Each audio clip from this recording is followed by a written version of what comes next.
मैं Imtiyaz Ahmed YouTube channel ITZ English में एक बार फिर से आपका स्वागत करता हूं।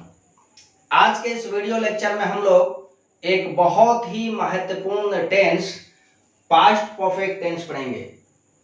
अक्सर हम लोग कंफ्यूज हो जाते हैं कि किस तरह के एक्शन को हम लोग पास्ट परफेक्ट टेंस कहते हैं। ठीक है, आज मैं आपके इस डाउट को बिल्कुल क्लियर कर दूंगा।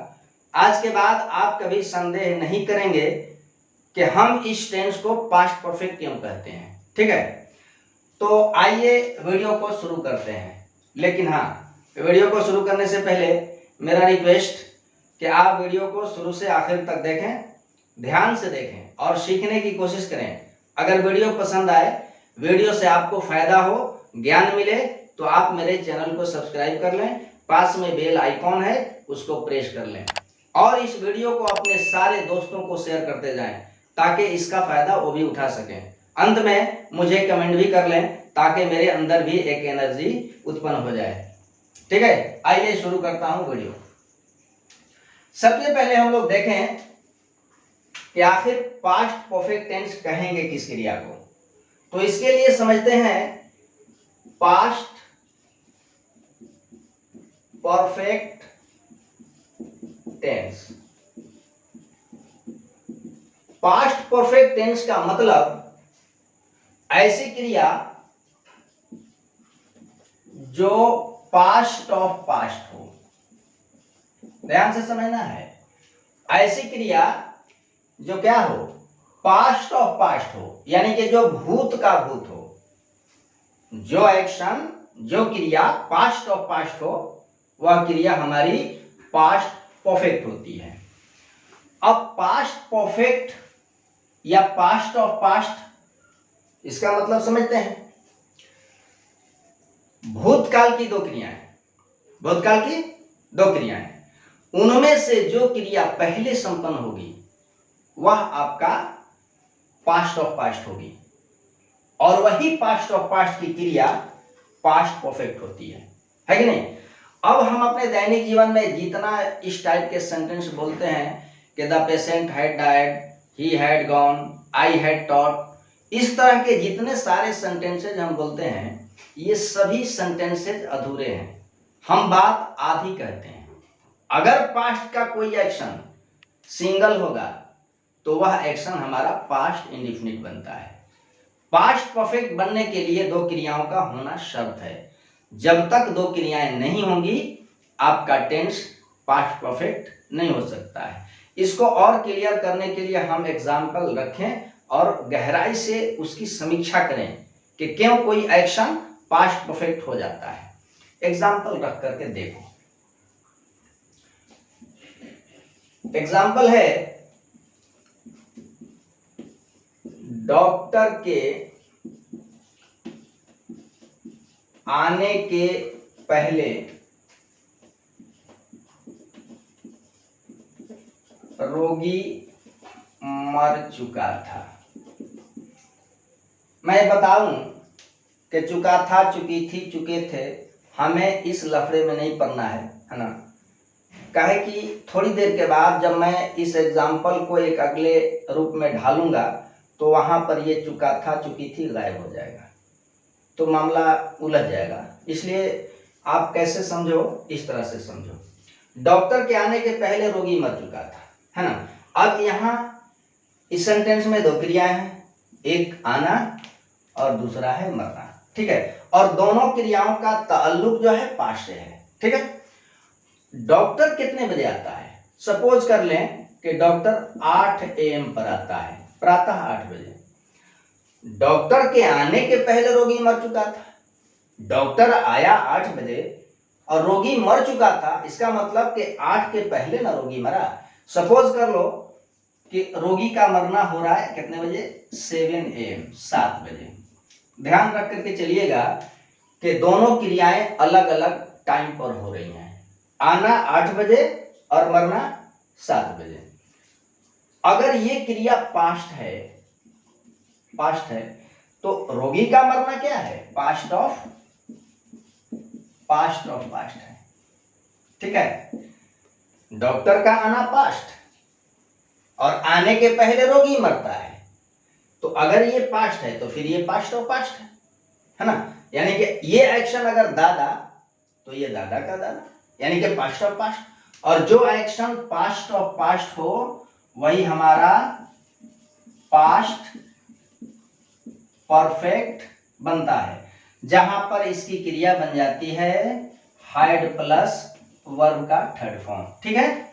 और इधर का जो एक्शन है ये एक्शन इवेंट हो जाता है। मैं बताऊं कि पास्ट का हमारा हर एक एक्शन इवेंट होता है, घटना होता है। अगर इवेंट है तो ये हमारा इवेंट पास्ट इंडेफिनिट बनता है, जिसको हम वर्ब के सेकेंड फॉर्म से एक्सप्लेन करते हैं। ठीक है। तो बात स्पष्ट हो गई कि डॉक्टर के आने के पहले रोगी मर चुका था, यानी कि रोगी मर चुका था, ये सेंटेंस हमारा पास्ट परफेक्ट होगा। डॉक्टर का आना, ये सेंटेंस जो बनेगा ये हमारा पास्ट इंडेफिनिट बनेगा। ठीक है, स्पष्ट बात हो गई। और मैं बताऊं कि पास्ट परफेक्ट में जो सेंटेंस बनता है वह कॉम्प्लेक्स सेंटेंस होता है। क्या होता है? Complex sentence. कॉम्प्लेक्स सेंटेंस वह सेंटेंस होता है जिसमें एक पीसी प्रिंसिपल क्लॉज और कम से कम एक सबऑर्डिनेट क्लॉज हुआ करता है। ठीक है, एक पीसी होना चाहिए और कम से कम एक सबऑर्डिनेट क्लॉज होना चाहिए। इसका मतलब कि इन दोनों सेंटेंसेस में से एक सेंटेंस जो होगा वो प्रिंसिपल क्लॉज बनेगा और दूसरा सेंटेंस सबऑर्डिनेट क्लॉज बनेगा। तो मैं स्पष्ट कर दूं कि ये जो पास्ट परफेक्ट टेंस बनेगा वह हमारा प्रिंसिपल क्लॉज बनेगा, और इधर का जो सेंटेंस है पास्ट इंडेफिनिट ये हमारा सबऑर्डिनेट क्लॉज बनेगा। और ये पहले या बाद में है ना, बाद में भी आता है। जैसे रोगी के मरने के बाद डॉक्टर आया, यानी कि ये जो पहले या बाद में ये हमारा कंजक्शन बन जाता है। ठीक है, हमने तय कर लिया कि डॉक्टर के आने के पहले रोगी मर चुका था, तो मरना का जो एक्शन है ये पास्ट ऑफ पास्ट है, जो हाइड प्लस वर्ब के थर्ड फॉर्म से बनेगा, यानी कि पास्ट परफेक्ट होगा। और इधर आना का जो एक्शन है वो इवेंट होगा, जिसे हम पास्ट इंडेफिनिट यानी कि वर्ब के सेकंड फॉर्म में रख लेंगे। ठीक है। और मैंने ये भी बता लिया कि ये बिफोर या बाद में यानी कि आफ्टर ये क्या बनेगा? कंजक्शन। फिर ये भी समझा लिया कि इस सेंटेंस में इस टेंस में जो सेंटेंस बनता है वो कॉम्प्लेक्स होता है, एक पीसी होता है और अगला सबऑर्डिनेट क्लॉज होता है। ठीक है। तो अब मैं क्लियर करूं कि रोगी मर चुका था, ये जो सेंटेंस होगा हमारा प्रिंसिपल क्लॉज होगा जो पास्ट परफेक्ट बनेगा। कैसे? द पेशेंट हैड डाइड, ये हमारा प्रिंसिपल क्लॉज है। ठीक है। अब ये जो पहले है ये कंजक्शन है, सबऑर्डिनेटिंग कंजक्शन। बिफोर डॉक्टर के आना, दी डॉक्टर केम। आप ध्यान से देख लो, द पेशेंट हैड डाइड ये प्रिंसिपल क्लॉज है। अब बिफोर द डॉक्टर केम ये हमारा सबऑर्डिनेट क्लॉज है। अब हम इस सेंटेंस को चाहें तो ऐसे भी लिख सकते हैं। कैसे? जब डॉक्टर आया रोगी मर चुका था। अब यहां पर सिर्फ आपका कंजक्शन बदल रहा है। यहां पर आपने बिफोर का यूज किया था, अब यहां जो कंजक्शन बनेगा वो जब यानी कि व्हेन बनेगा। कैसे बनाएंगे? कि व्हेन दी डॉक्टर केम, ये हमारा सबऑर्डिनेट क्लॉज है जो पास्ट इंडेफिनिट के अंदर है। ठीक है। When the doctor came, comma लगाइए, द पेशेंट हैड डाइड, रोगी मर चुका था। तो मामला तो यहां भी वही है, एक इधर प्रिंसिपल क्लॉज बन गया और इधर ये आपका सबऑर्डिनेट क्लॉज बन गया, यानी कि ये आपका पास्ट परफेक्ट टेंस है। याद रखना है कि वह क्रिया पास्ट परफेक्ट होगी जो एक क्रिया के पहले पूर्णतः समाप्त हो जाएगी। ठीक है, डॉक्टर के आने के पहले रोगी मर चुका था। अब इस सेंटेंस को एक दूसरे रूप में हम रख करके देखें कि वहां क्या मामला बनता है। इस सेंटेंस को हम चाहें तो ऐसे लिख सकते हैं, है ना, रोगी के मरने के बाद डॉक्टर आया। मैंने अभी अभी कहा था कि चुका था, चुकी थी, चुके थे के लफड़े में नहीं पड़ना है, मामला उलझ जाएगा। और देखो मामला उलझ भी गया।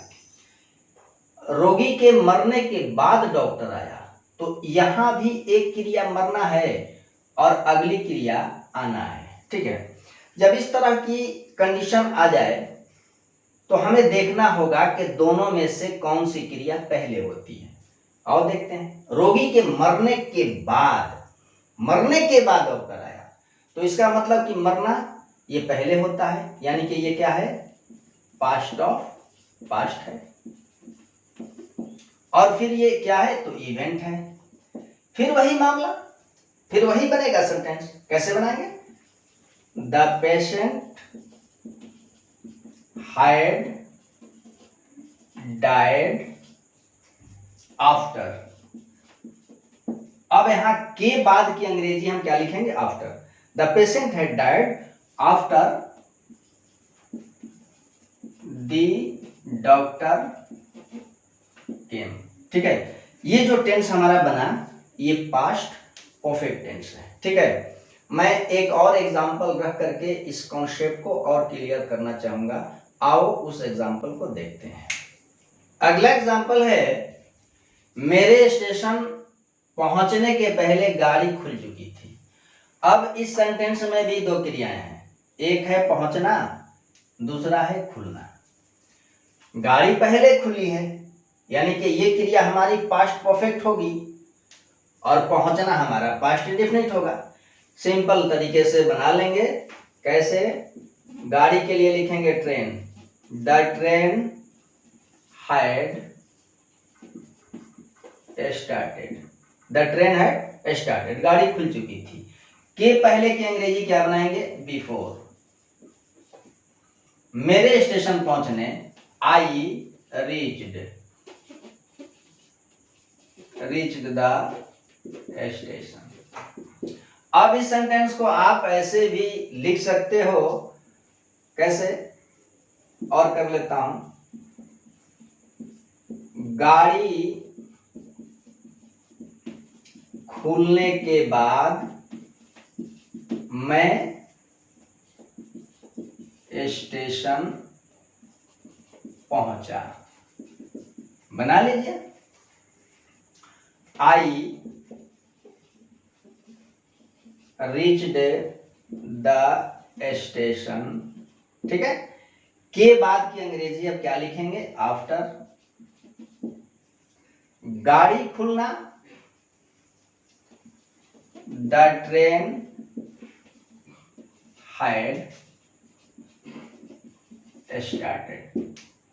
आई reached the station after the train had started. गाड़ी खुलने के बाद मैं स्टेशन पहुंचा। बहुत आसान कॉन्सेप्ट बन रहा है कि अगर दो एक्शन पास्ट में हो, उनमें से जो एक्शन पहले हो वो हमारा पास्ट परफेक्ट और बाद वाली पास्ट इंडेफिनिट।